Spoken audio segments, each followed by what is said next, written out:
आज सारे अकाउंट्स के वो सारे क्वेश्चंस करेंगे जनरल एंट्री बेस्ड, जो सारे के सारे इंपॉर्टेंट है। हमने एंट्री के कॉन्सेप्ट सीख लिए, रियल कॉन्सेप्ट सीख लिया, पर्सनल सीख लिया, रियल सीख लिया, नॉमिनल सीख लिया, ये सबके रूल सीख लिए और इनके आधार पे हमने क्वेश्चंस नहीं बनाए हैं, वो क्वेश्चंस बनाएंगे आज अच्छे से। आपकी बुक का सबसे पहला क्वेश्चन है और एक बार आप निकाल लीजिए जनरल एंट्री का, ठीक है भाई, 8 चैप्टर का। क्वेश्चन क्या है कि start business with cash 1 lakh रुपए।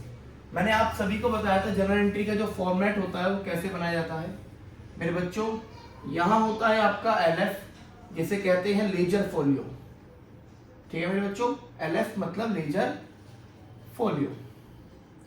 उसके बाद डेबिट अमाउंट और क्रेडिट अमाउंट। यहाँ क्या होता है एलएफ, यहाँ पर डेबिट अमाउंट और यहाँ हुआ क्रेडिट अमाउंट और यहाँ हो गया पर्टिकुलर।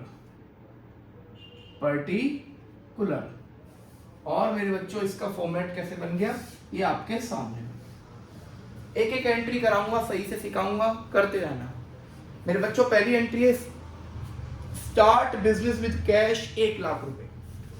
जब स्टार्ट किया बिजनेस तो कैश इन होगा और कैश इन होगा तो रियल रूल के अनुसार पैसा आएगा तो डेबिट हुआ, मतलब कैश अकाउंट हुआ डेबिट। और मेरे बच्चों ये पैसा दिया किसने? ओनर ने, और ओनर का पैसे को हम क्या बोलते हैं? कैपिटल। तो टू कैपिटल मेरे बच्चों अकाउंट। कितने रुपए भाई? 1 लाख रुपए। 1 लाख रुपए, ये डेबिट और ये क्रेडिट। और बीइंग लिख देंगे मेरे बच्चों क्या कि जो भी है start business with cash what ever is amount, ठीक है मेरे बच्चों। पहली एंट्री। अनदर एंट्री सुनिए, एंट्री क्या बोल रही है कि गुड्स परचेज किया आपने फॉर कैश 25,000 का। एक रूल सुन लीजिए। रूल कहता है कि अगर आपने कोई एसेट परचेज की, मशीन परचेज की, बिल्डिंग परचेज की, लैंड परचेज किया, प्लांट परचेज किया, जो भी एसेट्स आपने परचेज की वो आएंगी तो रियल रूल के अनुसार इन होगी तो डेबिट। और जो परचेज है, परचेज नॉमिनल रूल के अनुसार, मतलब परचेज जो होती है वो नॉमिनल रूल में आती है। हमने परचेज किया तो एक तरीके से हमारा एक्सपेंस हुआ और एक्सपेंसेस क्या होते हैं? डेबिट होते हैं। तो मेरे बच्चों जो परचेज है, परचेज हमने इन हुई है मेरे बच्चों, मतलब गुड्स आया है ड्यू टू परचेज। परचेज हमारा एक्सपेंस है, परचेज अकाउंट डेबिट। और क्या चीज हमारे पास से गई होगी? रियल रूल के अनुसार हमारे पास से कैश गया होगा, तो कैश अकाउंट है 25,000। मेरे बच्चों क्या करेंगे अब हम? यहां पर बीइंग आ जाएगी,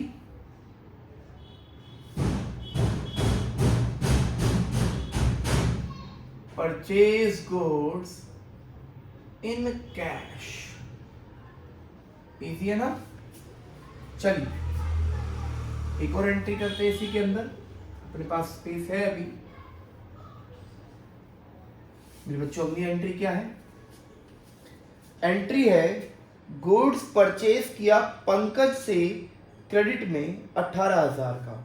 तो वही गुड्स परचेज किया, लॉस तो हो गया, खर्चा तो हो गया। Purchase account debit. और टू किससे परचेज किया? तो मेरे बच्चों हमने परचेज किया था पंकज से, तो पंकज गिवर हुआ ना, तो पंकज अकाउंट मेरे बच्चों कितने अमाउंट से? 18,000 रुपीज से। इजी है ना? सारी एंट्री है, एक बार इनको नोट कर लो, ठीक है मेरे बच्चों। मैं हट जाता हूँ, फिर मैं बनाऊंगा आपके सामने।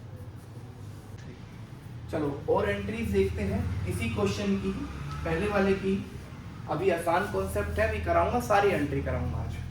देखो मेरे बच्चों अगली एंट्री क्या कहती है कि गुड्स परचेज किया हमने नरेश से ऑन क्रेडिट। गुड्स अच्छा सोल्ड किया हमने, सोल्ड किया आप, इसका मतलब हमें हो रहा है गेन, क्योंकि हमें रिवेन्यू हो रहा है। हमने सोल्ड किया है। तो मेरे बच्चों हमने सामान बेचा है नरेश को उधार में, तो मेरे भाई नरेश रिसीवर हुआ ना, तो एंट्री क्या पास हुई कि नरेश अकाउंट डेबिट, और टू हमने क्या करी है उसे सेल करी है, सेल अकाउंट।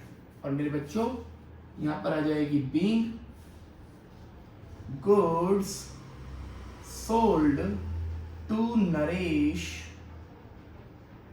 On credit. सही है मेरे बच्चों।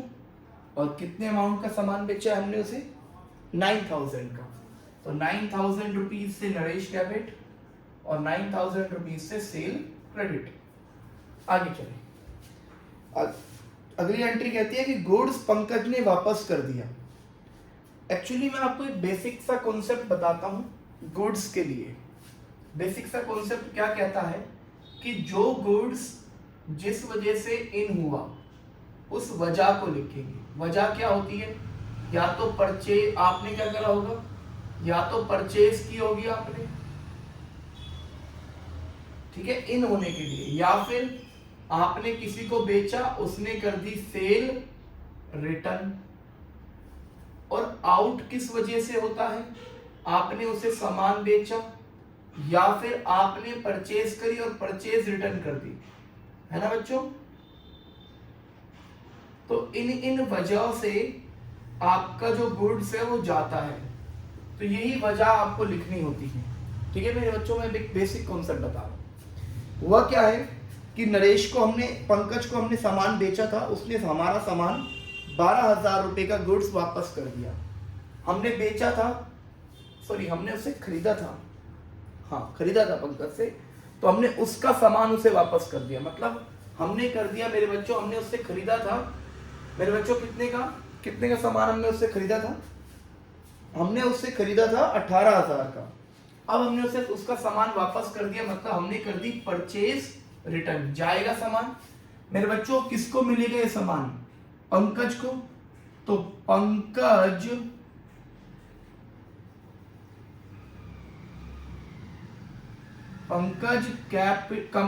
का जो अकाउंट है वो क्या हो जाएगा मेरे बच्चों, अकाउंट डेबिट। और टू मेरे बच्चों हमारा सामान गया है, reason purchase return. Purchase return कितने रुपए का सामान हमने उसे वापस कर दिया पंकज को, 12,000 रुपए का सामान हमने उसे वापस कर दिया। 12,000 का सामान पंकज को वापस कर दिया।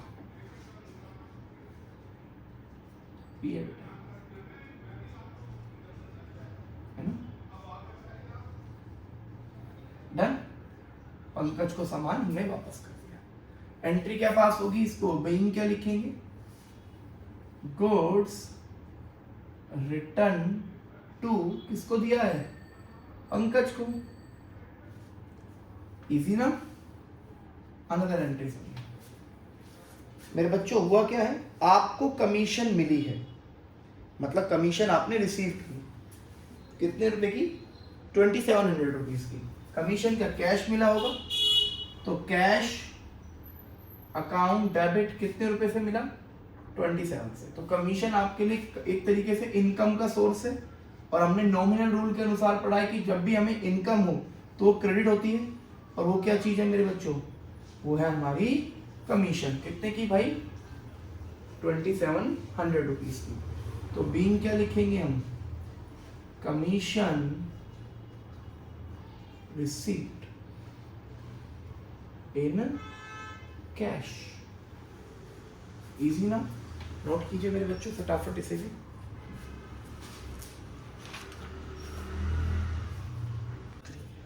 एक दो एंट्री और देखते हैं इसकी अभी बेटा, इसी फर्स्ट क्वेश्चन की। जैसे फर्स्ट क्वेश्चन में लिखा हुआ है, आपने सैलरी पे करी, सैलरी पे करी मेरे बच्चों। तो सैलरी आपके लिए क्या हुई, सैलरी आपके लिए एक तरीके से खर्चा हुआ मेरे बच्चों। आपने क्या पे करी, सैलरी अकाउंट आपने पे कर दी अपने वर्कर को, सैलरी अकाउंट डेबिट एक तरीके खर्चा हुआ, और रियल रूल के अनुसार पैसा गया, मतलब कैश अकाउंट हो गया क्रेडिट। और कितने अमाउंट से मेरे बच्चों? 10,000 रुपए की आपने सैलरी पे कर दी। ग्रेट। मेरे बच्चों बीइंग क्या लिखेंगे इसकी हम कि सैलरी पे टू वर्कर इन कैश। बहुत अच्छे। नेक्स्ट एंट्री सुनिए। आपने बैंक अकाउंट ओपन करा लिया। बैंक अकाउंट ओपन कराओगे मेरे बच्चों, बैंक में पैसे डालोगे। मेरे बच्चों बैंक को पैसे मिले मतलब बैंक हुआ रिसीवर, तो बैंक अकाउंट हुआ डेबिट। और मेरे बच्चों हमारा कैश गया मतलब रियल रूल के अनुसार हुआ क्रेडिट। और कितना मेरे बच्चों? कितना मेरे बच्चों? हमने 10,000 रुपए का अकाउंट खोल लिया।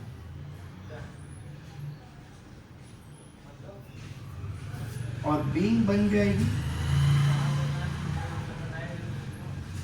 Bank account open by firm. Next question क्या है? अगला पॉइंट। अगला पॉइंट है कि आपने गुड्स सोल्ड किए सुमित को कैश में। गुड्स सोल्ड किए सुमित को कैश में, तो एंट्री इजी है। कैश आएगा तो कैश अकाउंट हुआ डेबिट। और मेरे बच्चों हमने करी सेल, तो सेल अकाउंट हो गया क्रेडिट। कितने रुपए का सामान हमने बेचा है? 7800 रुपीज का। और इसकी बीइंग हो जाएगी आपकी goods sold to Sumit in cash. Easy ना? नोट कीजिए मेरे बच्चों, ये सिंपल एंट्रीज है, इसके बाद में सारी हार्ड एंट्री कराऊंगा। सुनिए, कुछ स्पेशल एंट्रीज करेंगे, थोड़ा सा बड़ी वीडियो बनेगी अब वाली, और थोड़ी सी ना अच्छी एंट्रीज। अच्छी एंट्री मतलब कि जो एग्जाम के पॉइंट ऑफ व्यू से मोस्ट इंपॉर्टेंट एंट्रीज है। मतलब कि मान के चलो कि एक एंट्री आनी है एग्जाम में, ठीक है भाई, वो बेस एंट्री थी, वो तो सिंपल है जो अभी हमने सीखी। मेरे बच्चों स्पेशल एंट्री का मतलब क्या है? जैसे मैं एक एग्जांपल के तौर पर बताता हूँ। मान के चलो मुझे राम से ना कुछ पैसे लेने थे। राम हमारा एक डेप्टर है और उस डेप्टर से 50,000 रुपये लेने थे। उस डेप्टर को मैंने क्या बोला कि आप ना एक काम करो, मुझे अभी पेमेंट कर दो, और उस पेमेंट को ना आप मुझे 49,000 रुपीज दे दो, मैं आपको डिस्काउंट अलाउ करता हूं 1,000 रुपए का। ऐसा भी तो हो सकता है। तो मेरे बच्चों इसकी एंट्री क्या होगी? बड़े ध्यान सुनेंगे और फोकस करेंगे। मेरे भाई मान के चलो राम से मेरे को पैसे मिले, मतलब मेरा कैश हुआ इन 49,000 का। तो मेरे बच्चों कैश अकाउंट डेबिट हो गया 49,000 रुपीज से। बहुत बढ़िया ना? ठीक है भाई, 49,000 रुपीज से मेरा कैश आ गया। और मेरे बच्चों जो हमारा राम एक डेटर है, वो एक तरीके से हमारे लिए गिवर हुआ मेरे बच्चों कितने का? 50,000 का। और 1,000 का हमें हुआ लॉस, क्योंकि हमने उसे किया है डिस्काउंट अलाउ। ठीक है मेरे बच्चों, डबल एल लिख देता हूँ काम चलाने के लिए आपके, अगली बार पूरा करा दूंगा। डिस्काउंट, चलो पूरा लिख देते हैं, डिस्काउंट अलाउ अकाउंट दिया, अकाउंट और यहां भी दिया। मेरे बच्चों कितने रुपए का है? 1,000 का। इजी है ना? मोस्टली अच्छा क्वेश्चन है। एक एंट्रीज और भी आती हैं आजकल, बड़ी फेमस हो गई हैं एंट्रीज। आपका जो डिस्काउंट होता है ना, वो 2 टाइप का होता है। अब आप बोलोगे भैया डिस्काउंट 2 टाइप का? मेरे बच्चों एक डिस्काउंट होता है आपका ट्रेड डिस्काउंट, और एक होता है मेरे बच्चों आपका कैश डिस्काउंट। ट्रेड डिस्काउंट और एक होता है कैश डिस्काउंट। मेरे बच्चों ये होता है आपका नॉर्मल केस ऑफ बिजनेस का डिस्काउंट। मेरे बच्चों ये आपने खुद अलाउ किया, इसीलिए इसको हमें शो करने की जरूरत नहीं है। शो करने की जरूरत नहीं है, तो हम इसकी एंट्री कैसे करेंगे भाई? देखिए बड़े ध्यान से सुनना मेरे बच्चों, एक एग्जाम्पल के तौर पे लेता हूँ मेरे भाइयों, यहीं पे करने की कोशिश करता हूँ, ठीक है? अगर हो जाए, चलो इसे हटा देता हूँ एक बार, आप इसे स्क्रीनशॉट ले सकते हो आप, ठीक है ना? मैं इसे एक बार हटा देता हूँ, ठीक है मेरे बच्चों? इस एरो को भी हटा देता हूँ। मान के चलो हमने राम से कोई सामान, राम को सामान सोल्ड किया, sold, goods sold to Ram, goods sold to Ram 50,000 rupees and allow to trade discount 10% and cash discount 10%. Trade discount 10% and cash discount 10%. तो मेरे बच्चों हम कैसे करने वाले हैं इसकी एंट्री? बड़े ध्यान सुनेंगे। इसका बीइंग तो लिख दूं, बीइंग तो अब आपको बनना आ गया होगा, cash receipt from Ram, easy है ना? एंड फुल सेटलमेंट भी लिख सकते हो आप। नेक्स्ट इसकी एंट्री सुनिएगा मेरे बच्चों, इसे पहले समझिएगा मेरे भाई। हमारा सेलिंग प्राइस क्या था पहले? 50,000, बहुत बढ़िया। लेस कर दो इसमें से ट्रेड डिस्काउंट, पहले ट्रेड डिस्काउंट माइनस होगा कितना? 5,000 रुपए, तो 45,000 रुपीज। मतलब ट्रेड डिस्काउंट सेलर ने देते वक्त हम पे कोई एहसान नहीं किया है, ये नॉर्मल केस ऑफ बिजनेस का डिस्काउंट था, इस वजह से। अब उसने कैश डिस्काउंट हमें दिया, क्यों दिया? हमने बोला 45,000 का सामान है, हम आपको कल पेमेंट करेंगे, उधार में हम सामान खरीदना चाहते हैं, बट उसने हमें बोला कि अगर तुम अभी पेमेंट करोगे तो 10% डिस्काउंट ले जाओ। मतलब वो चाहता है कि उसे जल्दी पेमेंट मिले, इस वजह से वो दे रहा है हमें कैश डिस्काउंट। तो मेरे बच्चों लेस कर देंगे हम क्या? Cash discount. और कैश डिस्काउंट मेरे बच्चों कितना है? 10%, और इस अमाउंट का होगा दैट इज 4500, और ये हुआ 40,500। मेरे बच्चों मुझे कैश रिसीप्ट कितना हुआ? मेरे बच्चों मुझे कैश रिसीप्ट होता है, मतलब मेरा कैश रियल रूल के अनुसार अकाउंट डेबिट में आया 40,500, और मेरे बच्चों मैंने डिस्काउंट अलाउ किया, जो मैंने कैश डिस्काउंट अलाउ किया है मेरे बच्चों, वो अकाउंट डेबिट हुआ है मेरा 4500 से। और मेरे बच्चों मेरी सेल है, मेरा रिवेन्यू है, और वो नॉमिनल रूल के अनुसार होता है क्रेडिट 45,000 से, और ये बीइंग बन जाती है कि गुड्स सोल्ड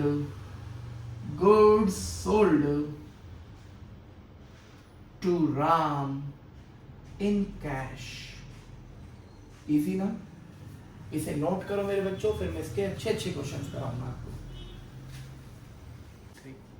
आपकी बुक में इस टॉपिक को करा जाएगा जो मैंने अभी आपको सिखाया है ना, ये कंपाउंड एंट्री नाम से टॉपिक होगा, उसमें आएगा।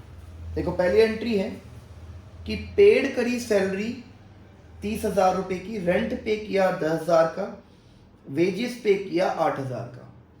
मेरे बच्चों हमने पे किए क्या चीज? सैलरी पे की मेरे बच्चों, सैलरी अकाउंट डेबिट।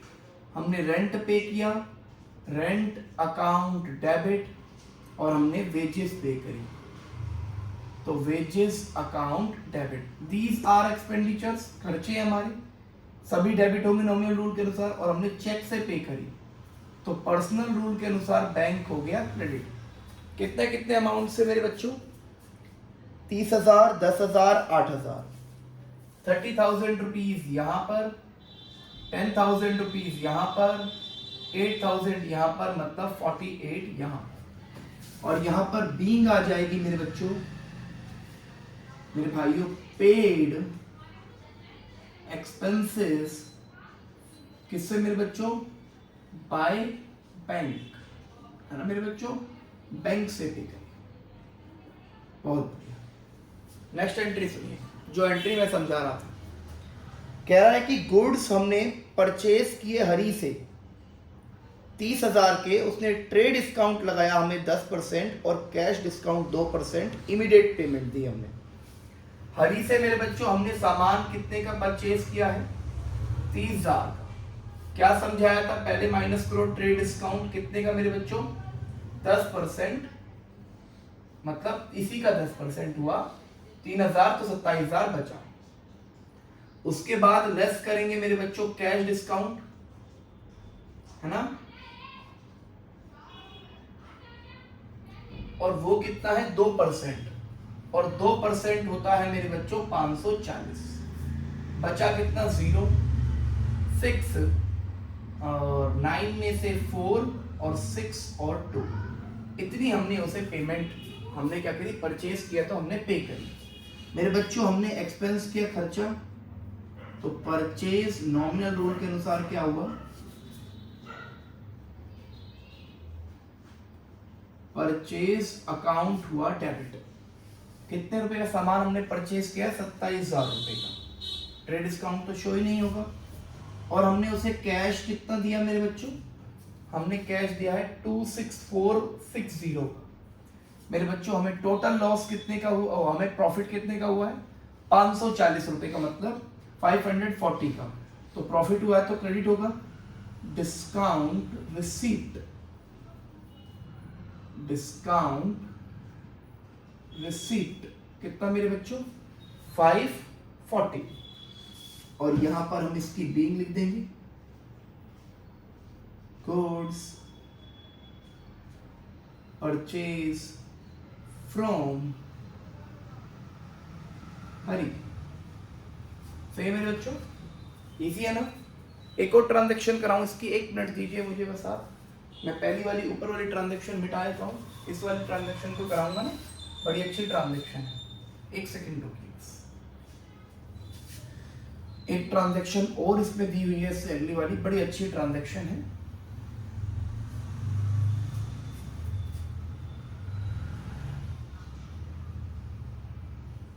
देखिए क्या ट्रांजैक्शन है, सुनो। गुड्स सोल्ड किए हमने रोमा को, ठीक है भाई, हाँ रोमा ही है, 5,000 रुपए के। ट्रेड डिस्काउंट लगाया है हमने 20% और 3% कैश डिस्काउंट देते हैं, जबकि वो हमें आधी पेमेंट देती है। मेरे बच्चों हमने सोल्ड किए रोमा को गुड्स, तो 5,000 रुपए के गुड्स पे से पहले ट्रेड डिस्काउंट को माइनस कीजिए। सेल प्राइस में से पहले, सेल प्राइस ये है आपका 5,000 रुपए, उसमें से माइनस कीजिए ट्रेड डिस्काउंट। ट्रेड डिस्काउंट 10%, मतलब कि 500 रुपए। बचा कितना? बहुत बढ़िया। इसे 2 पार्टीशन में डिवाइड कर लीजिए, क्योंकि कैश डिस्काउंट आपको उसी पे मिलेगा जिसकी आपने पेमेंट दी है। फालतू में थोड़ी सभी को मिल जाएगा। जल्दी पेमेंट वाले को तो मिलेगा, तो आधी पेमेंट की है तो आधी पे मिलेगा ना। मेरे बच्चों इसका आधा हुआ 22,000, ओ सॉरी 225, ठीक है, और 2250 अलग, ठीक है मेरे बच्चों। अब डिस्काउंट एक ही, ये वाली हमने मान ली कैश ट्रांजैक्शन और ये वाली क्रेडिट ट्रांजैक्शन।